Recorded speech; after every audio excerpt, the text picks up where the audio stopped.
রতনপুর গ্রামের দুই প্রাণের বন্ধু আকাশ আর সাগর। আকাশ একজন মেধাবী বিজ্ঞানী।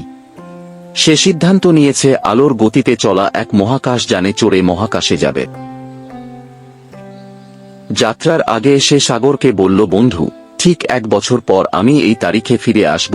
সাগর হাত নেড়ে বিদায় জানালো, কিন্তু তারা কেউ জানত না এই 1 বছর তাদের জীবনকে চিরতরে বদলে দেবে।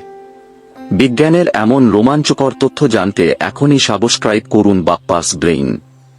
আকাশের রকেট যখন পৃথিবীর বায়ুমণ্ডল ছাড়িয়ে গেল, তার গতি বাড়তে লাগল প্রচণ্ডভাবে। এখানে কাজ করছে বিজ্ঞানের এক অদ্ভুত নিয়ম, যাকে বলা হয় টাইম ডাইলেশন।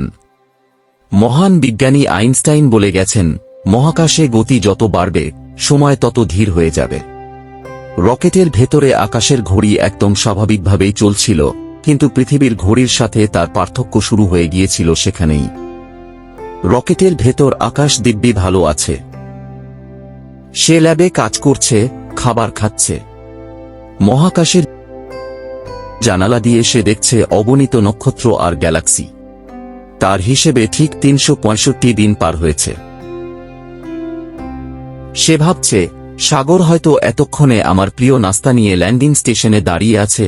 সে জানে না পৃথিবীর সময় কত দ্রুত বয়ে চলেছে। অবশেষে আকাশের রকেট পৃথিবীতে ফিরে এলো, কিন্তু রকেট থেকে বেরিয়ে আকাশ যা দেখল তা সে কল্পনাও করেনি। চারপাশের গাছপালা পাল্টে গেছে, সেই পুরনো স্টেশনটা আজ ধ্বংসস্তূপ। আকাশ চিৎকার করে ডাকল, সাগর, সাগর ভাই, কোথায় তুমি? দূর থেকে এক বৃদ্ধ মানুষ লাঠিতে ভর দিয়ে কাঁপতে কাঁপতে এগিয়ে এলো।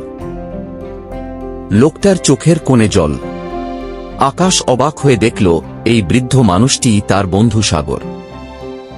আকাশ অবাক হয়ে বলল, এ কি করে সম্ভব সাগর?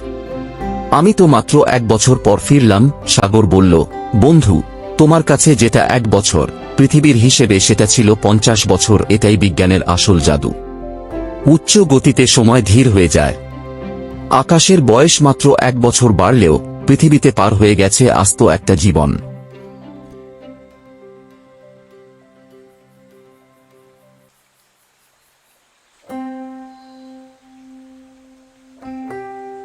ভিডিওটি ভালো লাগলে লাইক দিন আর সাবস্ক্রাইব করুন আমাদের চ্যানেল বাপ্পাস ব্রেইন। দেখা হবে পরের ভিডিওতে।